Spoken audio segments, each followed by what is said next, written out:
to give a label to that mystery and say it's an evolutionary byproduct. So hospitals, survival of the unfittest, evolutionary byproduct. If you do that, there's no point in having a conversation, because it's an unfalsifiable hypothesis. Because anything that fits in line with survival and reproduction, you say, hey, that's mine, survival and reproduction. Anything that doesn't, you say, well, it's a byproduct. No, but we could do exactly what you said, which is we could say, hey, it's a mystery, we're still trying to work out how that is. No, I don't want to say it's a mystery. I want to say from an atheistic perspective it makes no sense. And since atheists pretend to be clever, and they pretend to be rational, and they pretend to throw out terms which they don't understand, then how dare they claim they are rational when they can't give an explanation for the origin of reason? When I, as a Muslim, I can say, well, do you know what? Have a good day. If you want to pretend to be clever, that's absolutely fine, but you can't even give an explanation for the origin of reason. Okay, so what sort of explanation would satisfy you? Wait, I never said there's an explanation that's going to satisfy me. No, not I said there is no satisfactory explanation from your perspective when you guys pretend to be so clever. Okay, but you said it was impossible, correct? From a naturalistic point of view, yes. Okay, so can you demonstrate why that's impossible? Okay, I'll demonstrate not why I think it's impossible, but why philosophers of science like Alex Rosenberg believes it's impossible. You tell me. Okay, you're throwing out names, but just tell me. Here's why. If I want to survive, because all that they actually have in terms of a worldview, are you paying attention? Yes, I am. I'm making a note here. All that they have is survival and reproduction as an explanation for biochemistry, genetics, anatomy, psychology, linguistics. That's all they have. So the problem comes when you try to give an explanation about true and false beliefs. That's one layer of problem. So say the mushrooms. Now, some mushrooms are poisonous. Now, you can survive on a false belief, which is that all mushrooms are poisonous. You can survive on that belief. So if you can survive on a true belief, and if you can survive on a false belief, how can you make a distinction between the two? You can't. So what the actual fundamental problem from that layer is, how can we say our mind is trustworthy when our mind wasn't geared for truth but survival? Okay, so one of the ones that I've heard and is of interest to me that I'm studying is... Do you understand it, or are you socialized into it? I'm looking into it. No, are you socialized, or do you understand it? Socialized means that I've just grown up with it, isn't it? No. Society is saying, woo, woo, woo, this thing's true, so you say it's true too. It's like sheeps following each other. Is that what you really think atheists do? I truly believe 100% that's exactly what they do, and I made that claim that you do that too. That's 100% of the atheists? Yes. Well, it's a social thing. It's a social thing. Because people study, like literally, they do have the curiosity to study. They read books. They go. Sure. Yeah. So can I tell you one reason why it's totally false? This whole new atheist movement, based on this total nonsensical idea that there's no God. I'll tell you why it's totally false, and they're all sheep. Every single new atheist. I'm not referring to somebody who's confused about God. I'm referring to new atheism. Why they're a bunch of sheep is because of this. The book that they follow, the God delusion, the central argument that they follow in that Bible is a 6-step process, and that's called the central argument. And that central argument, it basically is this. Darwinism gives an explanation of biodiversity, so we don't need a designer to explain that. Therefore, the conclusion that Richard Dawkins, their prophet, makes is their God almost certainly doesn't exist. Now, Charles Darwin himself would have disagreed with that conclusion. This is why neo-atheism is based on a falsehood. Darwin was never an atheist. He was a deist. He believed there was a God, but not a personal God, not Christianity or Islam or anything like that. The last decade of his life, because of the problem of evil, he became an agnostic. But he still said, my beliefs about God fluctuate. Sometimes he's a deist, sometimes he's an agnostic. So this whole movement online that you see, all these videos that you see, all these people that you say, oh, evolution's true, therefore there's no God, or Darwin got it right. Even the founder doesn't agree with that. Plus, Richard Dawkins in an interview, do you know what he said? He was saying with Lawrence Krauss, he said, there's a perception that if you believe in evolution, you have to be an atheist. This perception's false. Because this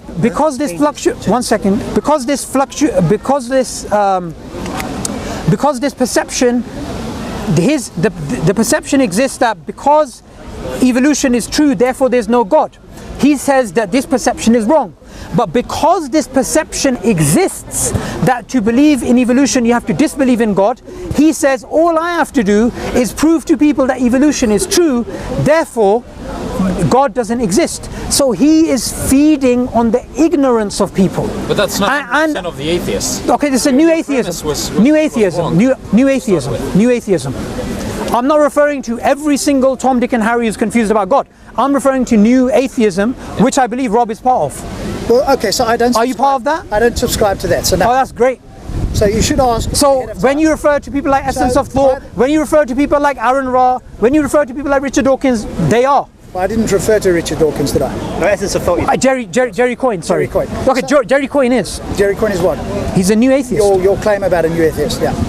No, he is one. If you say so. I don't know what he's... So is Aaron Ra not one? You tell me. I don't know. Okay, so when they have conferences... What's the difference? Well, it's a new brand. It's an old idea. By the way, it's an old you know, underwear or whatever. They just cleaned it out and they just want to start wearing it again. It's nothing new. The only difference between the new atheists and the old atheists like Nietzsche is this. Nietzsche was honest because he understood from a naturalistic point of view, words, meanings, actions are all meaningless. This whole universe, just how irrational as it is, if an apple falls off a tree, falls on a tree and cuts in two, it's a rearrangement of atoms. Likewise, if I bludgeon myself with a hammer, there's no difference because it's rearrangement of atoms. That's why neo-atheism is different to old atheism. Neo-atheism? The new atheism. New atheism. New atheism is different to old atheism because old atheism was at least not hypocritical. They knew there was no meaning of life. They knew there's no such thing as rights, values, morals. These are all social constructs. They knew this. But you guys pretend like you have something when you don't. That's your assertion. No, I'm happy to make that assertion. I want to know if you can challenge it. Tell me which one. Life is meaningless and it's nothing but the rearrangement of carbon under an atheistic worldview. Okay, so you mean there's no... So if I reinterpret what you say, if that's okay, you tell me if I'm right or wrong. So if there's no cosmic why, then we're just carbon. The fact that I can give myself my own life meaning, that's not good enough for you. For some reason there has to be a cosmic why. There has to be a cosmic reason for the universe being the way it is. And if there isn't, then we're just matter. Okay. I'm not sure if you understand what the problem here is. The problem, as pointed out by Nietzsche, is this. This idea of self, of me, of I, of meaning, of morals, of values are nothing but the products of nature. And if you rerun the wire, you know in the old days we used to have the VHS tapes, if you go back and rewind time and then you push it forward again, there'll be a completely different set of morals, values and meanings. Who makes that claim? This is a claim that Darwin believed in. This is a claim which Steven Pinker believes in. The analogy is taken from another atheist, Stephen Jay Gould, and back in his days in the 80s and 90s we only had VHS. That's why he used the analogy of the tape. He said if you rewind and then play again, you just get a completely different set. Therefore, it's arbitrary. What is arbitrary? All meaning, value, all of these things, they're just one outcome of many. But we can give ourselves, we can give our lives... No, sure, that sounds really nice, but Nietzsche would have disagreed with you. He would have said, that's just self-delusion. That's just some kid who is about to get hit by a football and he closes his eyes. He's like, no, it's gone now. Why would you say that? No, why would I say that? I'm not saying that because I believe in God. I'm saying Nietzsche said that and Nietzsche argued for that. And the reason why he believed in this is he believed Europe is going to go through a crisis of existence in the future. Because it's going to, right now it's in this delusion state, it's coming out of the intoxication of religion and it has values, meanings, morals, but eventually it's going to realize it's nothing. And that's when it's going to go mad. Okay, why on earth would he think that? Nietzsche. Yeah. He believed that if there is no God there is no purpose, there is no objective meaning, all that we are is the rearrangement of carbon, then anything, any action that we take is as meaningful as a leaf dropping from a tree. That sounds, dare I say it, ridiculous. Okay, well, look, read Nietzsche's book on Darwinism. The fact that It's actually called Nietzsche's Darwinism, published by Oxford. Read that. Nietzsche's Darwinism. Nietzsche's Darwinism. Okay, and so why should I take that as truth, or why should I pay attention to that? My life and any other atheist or non-believer's life, we can give ourselves. Okay, so why would you disagree with Nietzsche? Because I gave you why Nietzsche believes what he believes. So if I was Nietzsche and you were here, how would you explain how your worldview is different to mine, firstly? Is your worldview as Nietzsche a theistic worldview? No, he was an atheist. How was he an atheist? Okay. Of course he was an atheist. Right. Okay, so how is your worldview different to mine? So I would say to Nietzsche, well, I can give my life meaning. I can have interactions with people, I can try and find truth, I can go for love, etc., etc. What's wrong with that? He would say this is just dopamine. Why would he say that? Dopamine is a chemical No, I know what dopamine is. right? Why would he say that? Because that's what it is. Why would he say that? What justification is for? In other words, That's science, is he claiming? right? You love science, right? Sure. So love is a chemical. Partly a chemical, but it's an interaction with the brain, isn't it? And Right. You have a chemical here, and you give it a label. Right, so it's all chemicals. No, it's not all chemicals. Well, it is chemicals in a sense. Wait, hang on a second. Hang on a second. Because not just Life is, look, tell me if I'm wrong, but when you say you're an atheist, I'm assuming you believe that biology can be broken down into chemistry, which can be broken down into physics, which can be broken down into maths. Because that's the standard view of the atheist. Thank you for nodding. And I'm guessing you're an atheist. If that is the case, then what's wrong with all of our feelings being just chemicals? Because you sound like an upset atheist. Like Like an upset atheist. You don't like the idea that it's all chemicals. is consciousness chemicals? Well, firstly, there's different definitions of consciousness, and it depends whether you believe the hard problem of consciousness exists. So that's a different issue. I don't know if you believe in that. I'm not entirely sure, but I do know that we have consciousness. Would you agree? Well, of course. Consciousness is. Of course, but it depends what you mean, because according to some people, consciousness is the brain at work. According to other people, consciousness is a part of the universe, panpsychism. According to other people, emergent materialism. Now's the time to bring it in, because actually we're talking about something correct, in the correct context. So it depends what you actually mean, but from a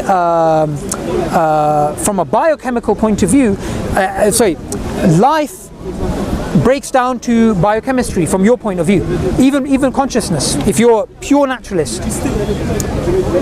I don't know that it breaks down to biological as a naturalist. I can't say that for sure with consciousness. Well, because we don't. That's what atheism entails, unless you're not an atheist. I am an atheist. Okay, so you believe in naturalism, things are natural, correct? So I'm a methodological naturalist. Yeah. You're a methodological naturalist? So am I. I thought you were a philosophical naturalist. No. So you don't believe everything can be broken down into nature. I believe that nature or the world around us is what we can investigate. Outside of that, I don't claim, and I never have here at Speaker's Corner, that a God or gods is impossible. I say I don't believe in it, and I reject the theist claim. So why are you trying to give an explanation of reason, of evolution, of these things naturalistically?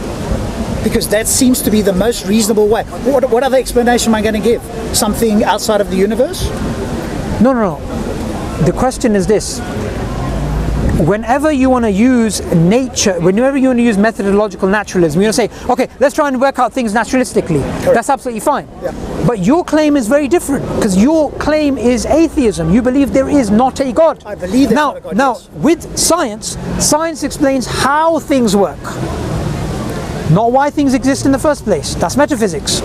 So when it comes to God is an explanation of why things exist. Okay, but science can explain how things work. So what's your problem with God then? you want to ask my problem with God? Yeah. Okay. So many things. One is, I think it's he. Which God, by the way? Before we carry on. Okay, Darwin's God, deistic God.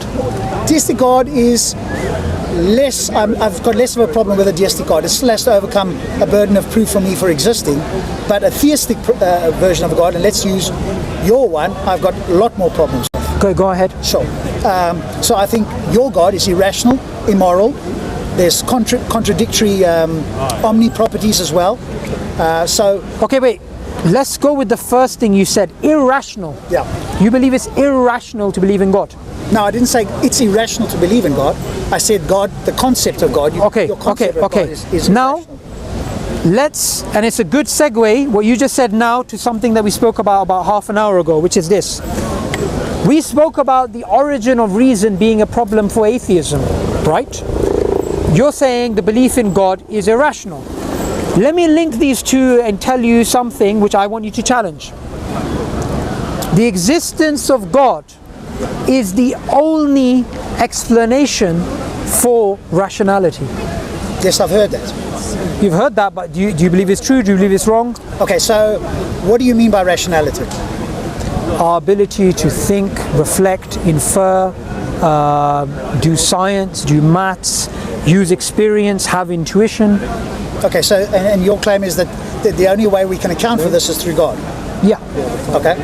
So that's again where I would go back to emergent materialism or evolutionary reliability. Okay. Reliabilism. Please, Rob. I was a Quaker, and you're going to turn me into a speaker's corner shouting guy again. Do not use terms you don't understand. Origin of reason has nothing to do with emergent materialism. It has to It's do with consciousness. Okay, but it makes you sound clever, but it's got nothing to do with this. Subversive. Throw it out. Stop shouting. Throw it out. I'm a Quaker, and you made me break my biscuit again. When you speak about the origin of reason, it's very clever to use terms that you don't understand. That's fine. But what you need to do is give an explanation, not give a mystery a label. So you asked for an account of rationality, yes? Here's my claim. Here's my claim. From an atheistic point of view, there is no explanation for the origin of reason. From a theistic point of view, there is. Not a deistic point of view or a theistic point of view, there is. Okay, and what is that? So there's two claims I make. So we're not going to speak about the atheistic. We're going to accept that claim. So your account, or you want me to give an account of rationality, yes? You've already shown you can't do that, so let's move on to my claim. No, let's not do that. Let's not do that. What is rationality based on? What is it based on? What's the foundation of rationality? Like I told you a few minutes ago, there's a whole bunch of definitions of rationality. Where does it actually reside? The ability to reason, the ability to infer, the ability to think. What is the foundation of that? What do you mean? What do you mean? What's the foundation of that? Is the foundation for that our consciousness, our minds? Can a rock do Okay, wait 1 second. You keep doing this. You keep talking about things which are irrelevant to the discussion. Why do you bring in consciousness because with I want reasoning? to understand what your foundation is. No, what you're doing is this, Rob. You're using terms which make you sound clever, but you don't understand them. How can you say the origin of reason is within consciousness? Can animals, because you want me to give an account of rationality, can animals rationalize things? Okay. Or is it only humans that can do it? No, animals can reason too. How on earth, wait, one second. How on earth do you think they make these amazing beehives? Don't jump. No. You asked me about rationality. Don't talk about reason and rationality. They're different. You said, how do they reason? I'm asking you rationality. You said to me, reason and rationality are different? How so? You asked me about rationality. Yes? Reason and rationality, how are they different? Just wait. You asked me about rationality. Yep. And you said to me, I don't have a foundation. I want to know from you. Yeah, you have no foundation. Yes, Yeah. so I want to understand from you, what is rationality based on? Once we get down to what you believe rationality is based on, now we can have a conversation, because it's a term that's just floating out there. So give me the foundation. Is it based on a conscious mind? Okay, let me just take it this way. Not only I'm gonna just to save time, I'm gonna give you the full beans, and if you want to challenge it, you can challenge it.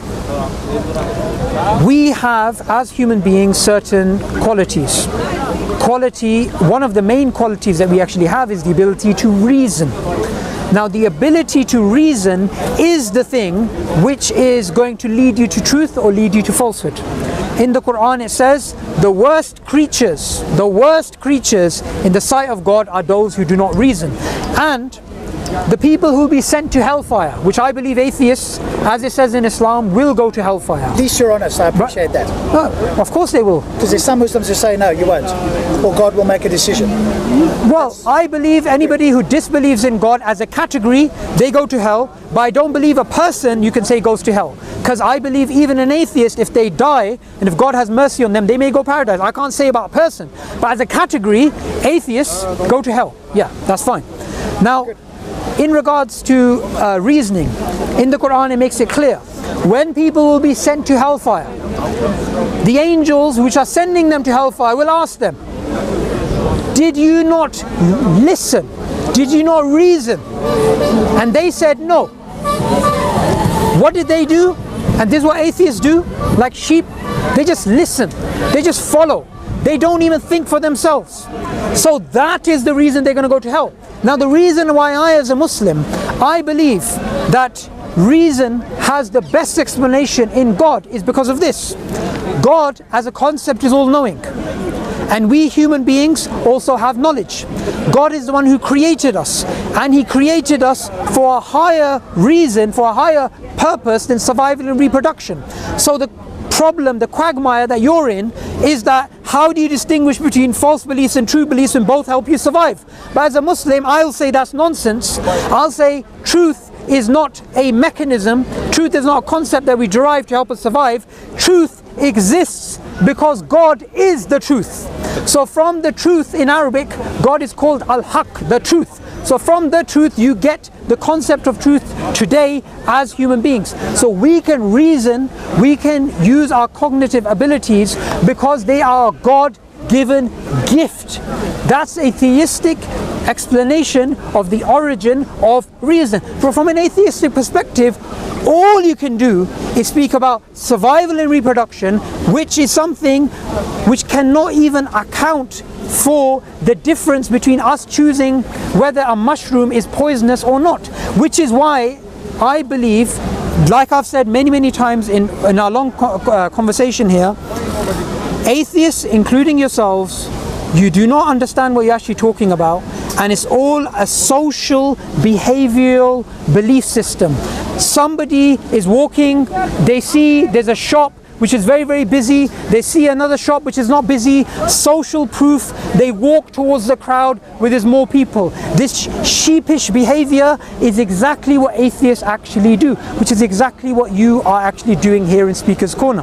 And what I want you to do is this: whether it comes to the origin of reason, whether it comes to Darwinian evolution, whether it comes to the existence of God or the non-existence of God, I want you to just be honest and say, I'm a sheep, I believe because other people believe. It's much more honest for you, it's much more honest for you, Rob, to do that than to half pretend, well, I'm sort of reading a book on evolution but I believe it to be true. I would actually respect you so much more if you did that. Good, well, May I interject? Just This I think he's different. look. There are 2 points which I want to point to tell you. First is that your logic that if God exists, we should believe in His word and see reality through His eyes. But that still requires that you prove the existence of God, and God created the man. So your logical conclusion is right, but you haven't yet proven the truthfulness of the premise, as that God exists and He created us, right? So there's no proof for that to get to the final conclusion. The next thing is that because I was doing, could you just let you speak. No, could you say that again? I need to hear you out. So your logic chain was correct, saying that if God created us, we should see. No, I didn't say if. I said God did. Yeah, but that's one of your premise to get to a conclusion. But you have to still prove the premise, which personally, as an atheist, that's why I am an atheist, because there hasn't been enough proof for me to believe in the existence of God that created me and gave me the reason that you are arguing about. The second moment I want to prove to. Sure. No, one thing at a time. I'm going to forget otherwise. Okay. One thing. I'll let you. One thing at a time. You speak about proof. Yeah. I just gave you a concept which is the origin of reason. Shovel to him. He's starting to dig his hole now. we'll see. I just gave you an explanation of the origin of reason in terms of theism. Yeah. And what I did is I not only gave an explanation of the origin of reason according to theism, I also said it is impossible from an atheistic perspective to have an explanation for the origin of reason. Now you say proof, right? How can you use a term like proof when the term proof assumes rationality? Rationality doesn't make sense unless God exists. So the only thing that you have is this. You only have two possibilities right now. You can either say, yes, rationality does exist, the origin of reason does exist, and it's because of God. Or two, you can say it doesn't exist, and this argument doesn't make sense, but then the word proof is meaningless. But then you're saying that I, as an atheist, I cannot reason just because I don't believe in God. But what is reason? Like the understanding of the consequences of your action? Is this like reasoning? Would that be considered reasoning? That you understand the consequences of your action. That is the basic factor for me.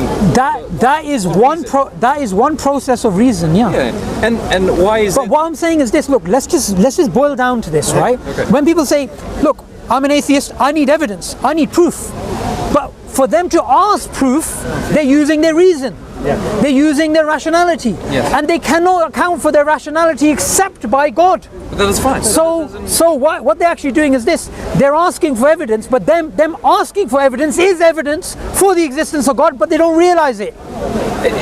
No, you're going in a kind of a circular type of argument. Yes. That it does, like, okay, let me make it clear for you. I'm going to put it in another way, which is this. No God, no reason to trust your reason.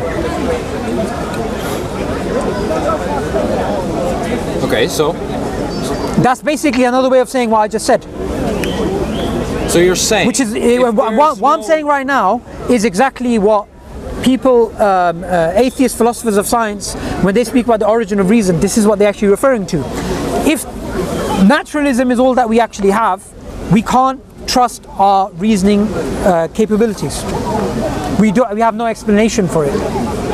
Yeah, but that doesn't mean that you have to put God as an explanation for it. Okay, but you got two choices, yes or no.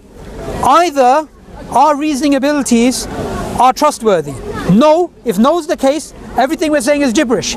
If yes is the case, then the only explanation is a non-naturalistic one. So between these two, you've got two choices. You can either go with theism, or you can become a hypocritical atheist pretending to use reason but not accounting for it. No, you see, I'm not following this part. If you're saying, if we ought to trust our reason, we ought to believe there's God. That's what you're saying. No, I'm saying not using your reason, because you can use your reason and be an atheist, a deist, a Hindu, a Taoist, whatever. That's irrelevant. I'll have a discussion with this boy in a bit. The origin of reason, the explanation of this trait which distinguishes us from the animal world. The other animals can use reason, but our ability to go to space, to do quantum mechanics, to do all these things, this amazing quality that we actually have, which is far beyond what survival and reproduction requires. Survival and reproduction, just eat and mate, eat and mate, eat and mate. That's all it is. But we know as human beings, some of the most smartest human beings, they didn't use their reasoning abilities to survive and reproduce, such as even Richard Dawkins. Now Richard Dawkins is supposed to be a clever guy, atheists love him. How many children does he have? One, from one wife. But that doesn't make sense from a Darwinian point of view. He should be bonking women all the time. If someone asks him, how many children do you have? I lost count. That is what Darwinian prediction would show. Yet he spends a lot of his time writing books against religion, but his writing of books against religion makes no sense from a Darwinian point of view.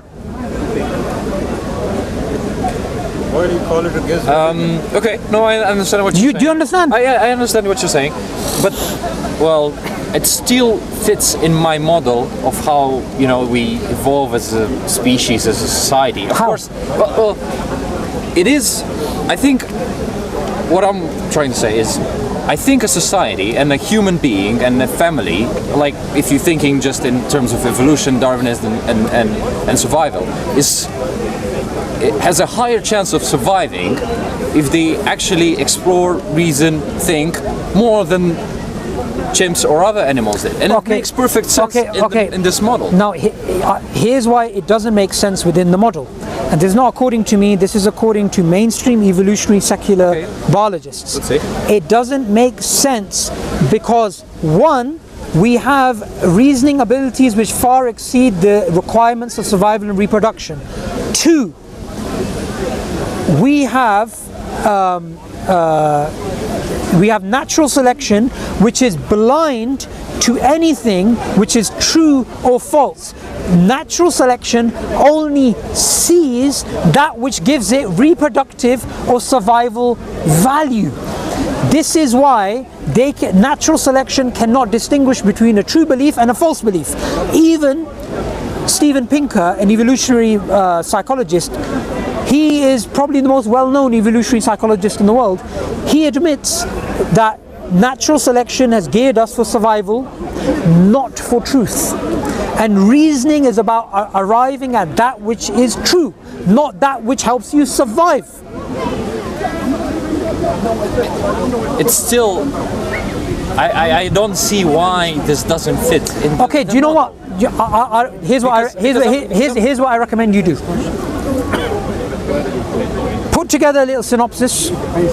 Say, can Darwinian evolution explain the origin of reason? Get it peer reviewed, get it published, you will become a billionaire. This is big business. No. And the people who are involved, the people who are at the top, they agree. Even Darwin, like I said, he said, would I trust the convictions of a monkey's mind? No. So how can I trust a mind which evolved like that? So all that you actually have as an atheist is this. You have the claim of using your reason, but the only way of accounting for that is the very thing which you claim against and you define yourself against, which is theism. It's again a circular type of thinking, but again, the fact that we don't understand how is it circular? What I'm saying to you is exactly what evolutionary psychologists say. So why are they doing circular reasoning? Not me. Why are they doing circular reasoning? The only thing they are saying is that they just haven't found a way to show how this happened. They're not saying we haven't found a way. They're saying we have found that natural selection only accounts for survival, not truth. They're not making a claim of ignorance, they're making a claim of knowledge.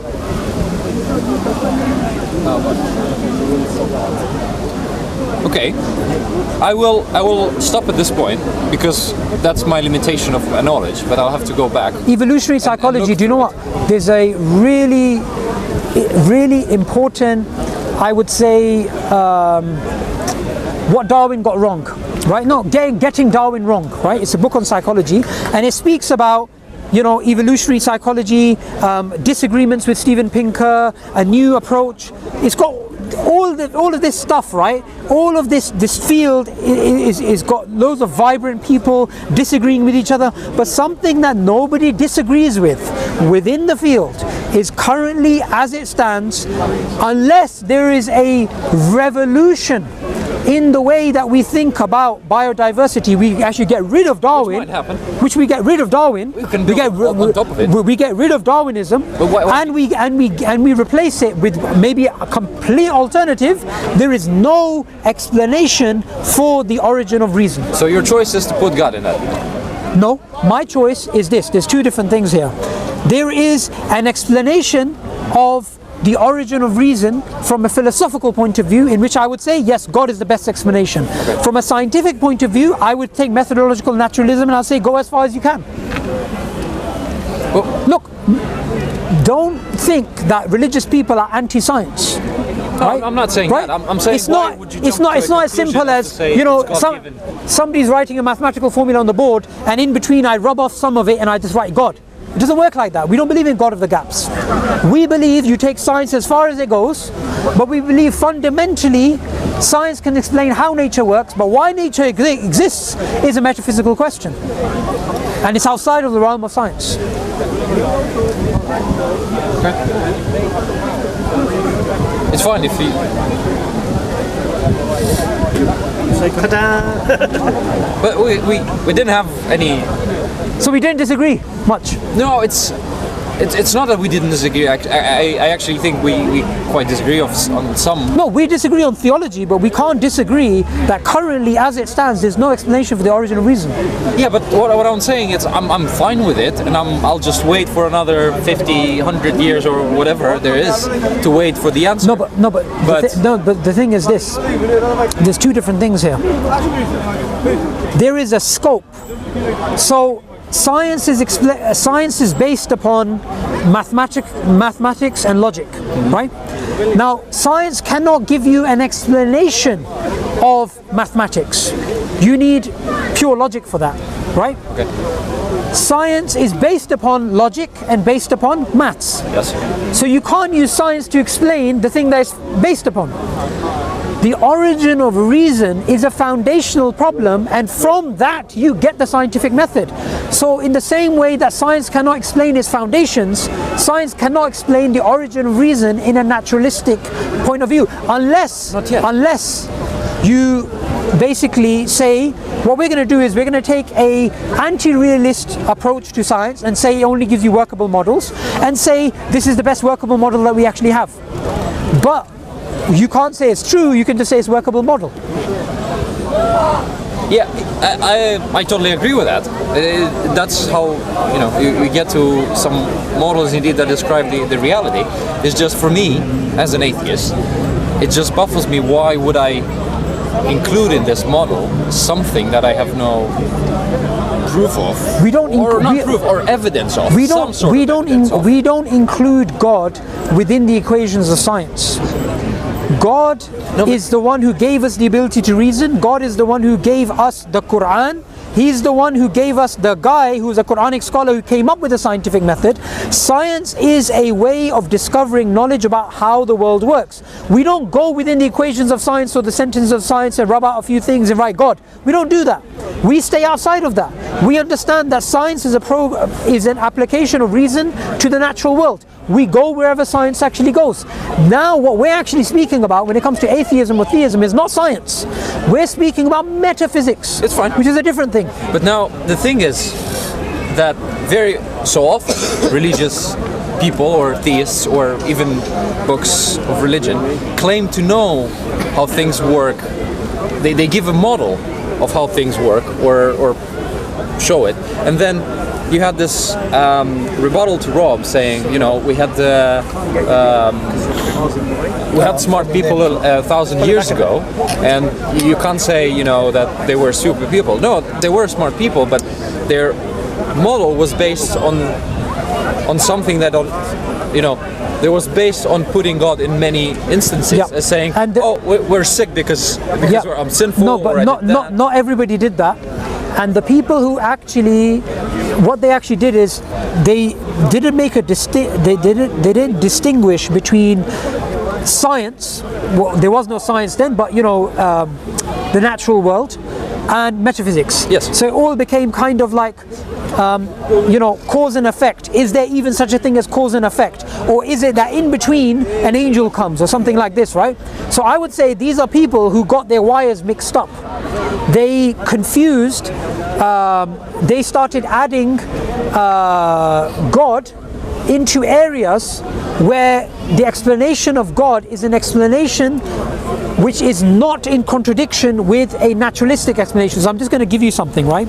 So in the Quran, in chapter 67, which is the Dominion, it gives an example of this sort of relationship. Now what it basically says is this. If you just bring up 67, it says, God says, do you not see the birds up in the sky, flapping their wings? None holds them up except God. Okay. Now this verse has two types of explanation. It has a mechanical explanation and it has a metaphysical explanation. Surah Mulk. Yeah. Where's the verse on the bird? So I'm looking for it. It's near the beginning. So it's giving you two types of explanation. So I, as a Muslim, the way I approach science is this. I approach science not as something which should take somebody away from God, and which is something which really annoys me when people try to use science as a tool to get people away from God. Science is a way of worship for me. Because discovering about the world, understanding about the beauty of the world is something which should bring us closer to God rather than further away from God. Just recently I was reading about a beetle, and this beetle actually has these two liquids. It's called a bombardier beetle, right? It's got these two liquids in its butt, wherever it is, right? Yeah. And what it does is it has this explosion chamber, it sticks them in there, an explosion happens and boom, it attacks its opponent. Now when I look at that, it reminds me of the creative power of God. Yet we have people today who, when you try to look at nature and try to remember God and think, you know, look how amazing nature is, you have people who say, no, you can't do that because Darwin showed that there's no God. Or Darwin showed that you can't reflect about nature in that way. That's a silly argument. That's a silly argument. That's all I'm arguing against. Yeah. But the other thing is, what say Darwinist theory comes in is from ideas, say in Christian. I don't know the Quran story, but in a Christian religion, is that a female came out from a rib of a man. Yeah. So that sort of gives you a model of how things happened, which in that case, evolution says. It's probably not, because the model that we have shows that it's highly unlikely and the understanding we're having, and there's no proof to show that this has happened. Or let's say there's no any sort of evidence, like even that can show that. Two different things here. So that's right? Two different things here. When it comes to the claims of science and what science can reach, and claims that we believe are from God, there's sometimes a clear discrepancy between the two. Okay. Now, when it comes to Darwinian evolution, theologically as Muslims, we know that it's based on a probabilistic framework with assumptions and disputes, but let's leave that aside. Theologically, where is the contradiction? You could say when it comes to human ancestry there is, but in regards to the rest of nature, the Quran is silent. But what we have to understand is when we use science to come to a particular conclusion, that conclusion may contradict a conclusion that is in the Quran or something else that we derive from another field, maybe in something else.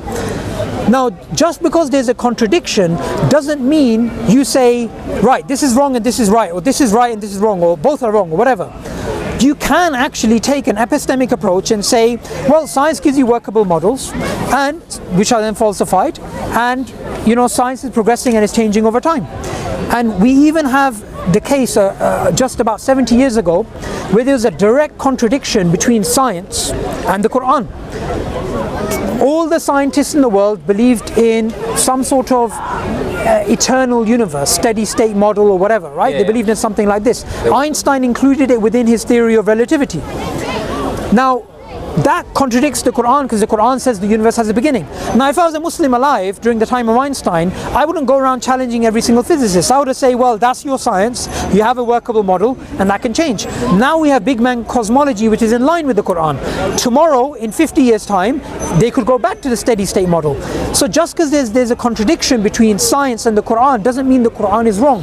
Secondly, even today, in physics, we have general relativity, which is a really amazing model, lots of predictive power, and quantum mechanics, which is also very successful.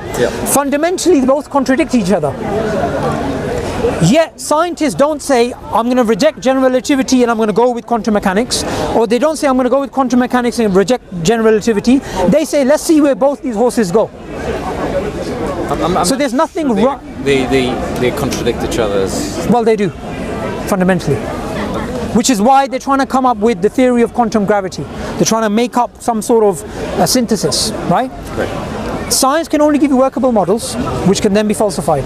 So that's all it can give you. So now my question would be, like, why me, or why would anyone, say, leave a book or a creator as the model for their, worldview? Yes. Okay.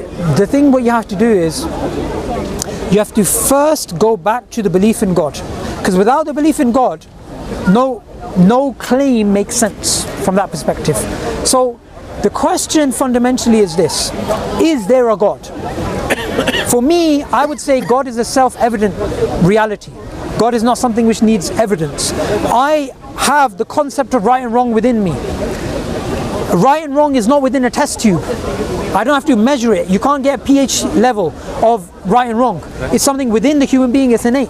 So belief in God is a self-evident reality. It is true. Now, if I say come across someone who doesn't believe in God, I would simply say is this. The Quran tells us every single human being has an innate belief in God, which is sometimes covered by society, societal pressures and philosophies and ideas. And this the Quran refers to as the fitra, the natural state that the human being is in. And what the Quran says is, when the human being, even if the human being is a disbeliever, when they get into trouble, and the Quran gives the example of being on a ship, and when you're on a ship and it's about to sink and there's waves and waves and waves coming, what happens? People turn to God. Save us from this and we will be grateful. That's what it says in the Quran. So the fitra, which is the natural state that you're in, it can come out in two ways. When we use logic and reason, it can uncover the fitrah. When you have a spiritual experience, the fitrah is uncovered. So what I would say is, this horses for courses. Some people are very spiritual, some people are very logical. So maybe you're more of a spiritual person. Maybe you need to have a spiritual experience to have an awakening. I would ask you, go home tonight, bow down to God and ask God to guide you, because the Quran says whoever God guides, no one can misguide. Well, so spiritual, I have been doing that for a Christian God, but then look, there's no such thing as a Christian God. There's God. But no, but look, Christians, Muslims, Jews believe in the same God. All you need to do is this. Don't say, I'm asking the Christian God. Say, I am asking God. And I believe Hamza, you're telling me about your story. He used to pray to just God, and God guides. And look, he's got a beautiful beard now. It's fine if you have this